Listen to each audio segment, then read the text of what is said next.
एक भाई जिनका नाम आसिफ है, उन्होंने अपनी शादी की पहली रात का वाकया सुनाया है, जिसे सुनकर आप भी हैरान रह जाओगे कि शादी की पहली रात ऐसा भी हो सकता है। आप चाहे लड़का हो या लड़की, इस वीडियो को आखिर तक ज़रूर देखें। आपको इस वीडियो में बहुत कुछ नया सीखने को मिलेगा। और अगर आपको ये वीडियो पसंद आए तो इसे लाइक ज़रूर करें। अगर आपने अभी तक हमारे यूट्यूब चैनल को सब्सक्राइब नहीं किया है तो चैनल को सब्सक्राइब करके बेल आइकन ज़रूर दबा दें। तो चलिए वीडियो शुरू करते हैं। दोस्तों, आसिफ भाई बताते हैं कि मेरी शादी की पहली रात बड़ी अजीब रात थी। मुझे समझ नहीं आ रहा था कि मैं क्या करूं। शादी की पहली रात जब मैं अपने कमरे में गया तो अपनी बीवी से बातें करने लगा। उसने मेरी बात का कोई जवाब ना दिया। जब मैं उसके करीब गया तो उसने मुझसे कहा कि खबरदार, मुझे हाथ मत लगाना, मैं किसी और से मोहब्बत करती हूँ। तुम कुछ भी कर लो लेकिन मेरी मोहब्बत हासिल नहीं कर पाओगे। मेरी शादी ज़बरदस्ती तुम्हारे साथ कर दी गई है। मैंने देखा कि उसकी आंखों में आंसू थे। मैं सोचने लगा कि वो ऐसा क्यों कह रही है। मुझे कुछ समझ में नहीं आ रहा था। उसके बाद मैं उठा, मैंने वज़ू किया और नमाज के लिए चला गया और अपने अल्लाह से ज़िक्र करने लगा कि या अल्लाह, ये कैसा इम्तिहान है।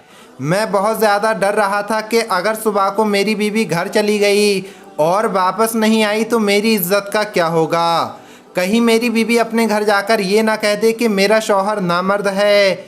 एक बार तो मैंने सोचा कि ज़बरदस्ती कर लेता हूँ क्योंकि ये मेरे निकाह में है, लेकिन मेरा दिल नहीं माना। मैंने उससे बात करने की कोशिश की लेकिन मेरा दिल नहीं माना।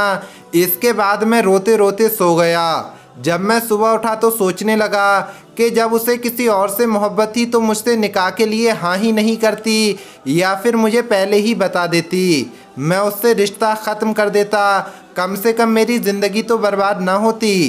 खैर, सुबह हुई तो मेरी बीवी अपने घर चली गई। 3 दिन तक हमारी कोई बात ना हुई। 3 दिन बाद उसकी अम्मी की कॉल आई तो वो कहने लगी, बेटा अपनी बीवी को ले जाओ। तो मैं उसे लेने उसके घर चला गया और अपने घर ले आया। वो रात भर फ़ोन पर किसी से बातें करती रहती थी। मैंने उससे पूछा तक नहीं कि वो फ़ोन पर किससे बातें करती है। मैंने बस एक बार उससे पूछा था कि क्या तुम्हें तलाक चाहिए, तो उसने कहा नहीं, मुझे तलाक नहीं चाहिए। उसका फ़ोन पर जो इश्क था, जो प्यार था, मुझे उससे कोई मतलब नहीं था। 7 महीने ऐसे ही गुजर गए। एक दिन उसने मुझसे पूछा, एक बात पूछूं? मैंने कहा पूछ लो। उसने कहा, क्या आपको मुझे देखकर तलब नहीं होती? मैंने कहा 25 साल तक कंट्रोल रखा है तो तुझे क्या लगता है अब नहीं रख सकता? लेकिन एक दिन ऐसा हो गया जिसकी मुझे उम्मीद नहीं थी। मेरे एक दोस्त ने मुझे बताया कि तुम्हारी बीवी किसी और मर्द के साथ होटल में बैठी हुई है। मुझे आज मेरी बीवी पर बहुत गुस्सा आ रहा था। मैंने उसकी इज्जत रखी लेकिन उसने मेरी कोई इज्जत ना रखी। मैं अपने घर की तरफ चल दिया। घर जाकर मैंने उसे आवाज़ दी और एक ज़ोरदार थप्पड़ उसके मुंह पर मारा। मेरा थप्पड़ इतना ज़ोरदार था कि मेरी 5 उंगलियां उसके चेहरे पर छप गईं। मैंने उससे कहा कि अब तुम मेरे घर में मेरे साथ नहीं रह सकती और आज से मेरी तरफ से आज़ाद हो। अगर तुम्हें तलाक चाहिए तो मुझे बता देना, लेकिन मेरे साथ अब तुम मेरे घर में नहीं रह सकती। वो औरत आज भी अपने घर पर है और उसने आज तक तलाक नहीं मांगी है। और जिसके इश्क में वो पागल थी, जिससे वो प्यार करती थी, उसने उस औरत को अपनाया ही नहीं और अपना मतलब निकालकर उस औरत को छोड़कर भाग गया। एक दिन रोते हुए उसकी कॉल आई थी। वो कह रही थी कि मुझे तलाक मत देना, बस भले ही अपने पास मुझे जगह मत दो लेकिन मुझे तलाक मत देना। बस एक आखिरी ख्वाहिश और पूरी कर दो। मैंने उसकी ख्वाहिश का एहतराम किया और उसे तलाक नहीं दी है आज तक।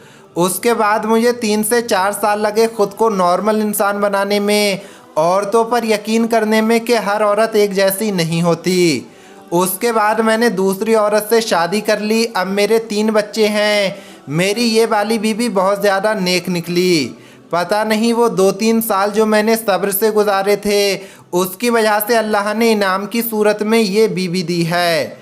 आज अगर मैं ज़रा भी परेशान हो जाऊं तो मेरी बीवी की नींद उड़ जाती है। उसको मुझसे बेइंतहा इश्क है। एक वो पहले वाली औरत थी और एक ये औरत है। मैं तो वही था वही हूँ, लेकिन इसने मुझे अपना लिया और उसने ठुकरा दिया। मेरी पहले वाली बीवी अब पागल हो चुकी है और मेरा नाम लिख लिख कर उसे चूमती रहती है और गलियों में फिरती रहती है।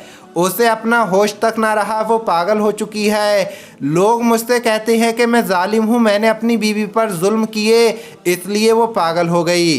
अब आप लोग ही मुझे बताएं कि मैं क्या कहूँ उन लोगों से। तो प्यारे दोस्तों, ये आसिफ भाई की कहानी थी जो आपके सामने रखना थी। आज की इस वीडियो में इतना ही, मिलेंगे अगली वीडियो में। अल्लाह हाफिज़।